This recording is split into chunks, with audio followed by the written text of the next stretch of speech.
Hi friends, ఈ సాయంత్రం టైంలో టేస్టీ అయిన స్వీట్ కార్న్ పకోడీని ఎలా తయారు చేయాలో ఇప్పుడు చూద్దాం. ఈ స్వీట్ కార్న్ పకోడీ సింపుల్గా తయారు చేసుకోవచ్చు, చాలా టేస్టీగా ఉంటుంది. ఈ వీడియో నచ్చితే ఒక లైక్ చేయండి ఫ్రెండ్స్.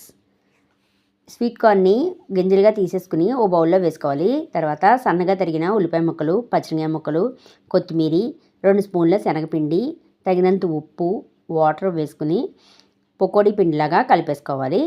ఇది మరీ పలచగా కాకుండా గట్టిగా కలుపుకోవాలి. ఈ కలుపుకున్న మిశ్రమాన్ని కాగుతున్న నూనెలో పకోడీలాగా వేసేసుకోవడమే. 2 వైపులా వేగిన తర్వాత టిష్యూ పేపర్ ఉన్న ప్లేట్లోకి తీసేసుకుంటే ఎంతో టేస్టీ అయిన స్వీట్ కార్న్ పకోడీ తయారవుతుంది. దీన్ని నిమ్మకాయ పిండుకొని ఆనియన్స్తో, టమాటా కెచప్తో నంచుకొని తింటే చాలా టేస్టీగా ఉంటుంది. మీరు కూడా ఈ సాయంత్రం టైంలో స్వీట్ కార్న్ పకోడీని ట్రై చేసి టేస్ట్ చేయండి. మీకు ఏ విధంగా వచ్చిందో నాకు కామెంట్లో తెలియచేయండి.